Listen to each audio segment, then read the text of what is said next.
Dans le prochain épisode de Demain nous appartient, tandis qu'un lycéen est retrouvé mort, Alex parle à Chloé de leur baiser. Mona avoue quant à elle la vérité à Victoire et Georges. Attention, les paragraphes qui suivent contiennent des spoilers sur l'épisode de Demain nous appartient diffusé demain soir sur TF1. Si vous ne voulez rien savoir, ne lisez pas ce qui suit. Vendredi 3 septembre dans Demain nous appartient. Un lycéen est retrouvé mort en pleine déception amoureuse. Mathilde refuse de retourner au lycée de peur de s'attirer les moqueries de ses camarades. Bien que compréhensive, Louise encourage néanmoins sa fille à relever la tête et à ne surtout pas se laisser gâcher la vie pour un garçon.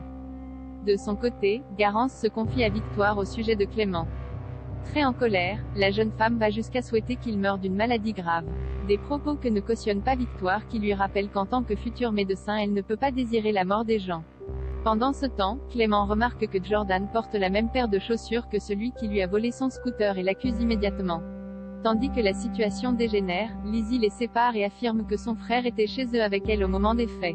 Rien n'y fait, Clément ne la croit pas. Choquée par le comportement violent de Clément, Mathilde a eu peur qu'il s'en prenne à Jordan mais Lizzie la rassure en lui confiant que Jordan n'est pas un enfant de cœur car il a échappé de peu à la prison.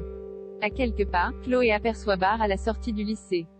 Ce dernier lui explique alors qu'il attend Mathilde car elle a oublié ses clés. Chloé propose bien de les lui donner mais Barr préfère s'en charger en prétendant devoir aussi lui parler. Pour sa part, Laetitia contacte son fils et lui apprend furieuse qu'elle a été convoquée par la proviseure en fin de journée. Si elle pense d'abord qu'il a encore fait des siennes, elle tombe des nues quand Chloé lui fait part de ses soupçons de mutilation de son fils. Stupéfaite par son culot, Laetitia lance que si Clément avait le moindre problème elle le saurait. Peu après, leur conversation est interrompue par un cri de terreur. Sans attendre, les deux femmes se précipitent sur les lieux et découvrent au pied de l'escalier le corps sans vie de Clément. Alex parle à Chloé de leur baiser déterminée à passer plus de temps avec Alex. Flore a réservé un petit séjour dans un relais château pour le week-end. Malheureusement, son compagnon, qui est débordé par le travail, lui demande de le reporter. Un mensonge qui n'a pas échappé à Judith qui questionne ensuite son père sur le sujet. Alex explique alors qu'il n'a tout simplement pas la tête à bouger et qu'il préfère rester au calme pour se reposer. En parallèle, Raphaël s'apprête à prendre le train pour Paris pour un rendez-vous professionnel. Dans la mesure où elle ne supporte plus d'être éloignée de ses filles, elle envisage de s'installer à Sète et d'ouvrir son cabinet d'avocat. Xavier a beau certifier que Chloé n'est pas une femme jalouse, Raphaël estime au contraire que cette idée ne lui plaira pas. Plus tard, pour les 1 an de Céleste, Alex se dirige chez son ex-femme pour offrir un cadeau à sa fille. L'ostréiculteur profite alors de l'occasion pour lui avouer qu'il ne cesse de repenser à leur baiser.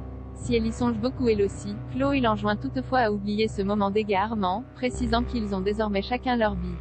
De retour chez lui, Alex informe Fleur qu'il s'est arrangé avec sa fille et qu'ils peuvent partir en week-end en amoureux.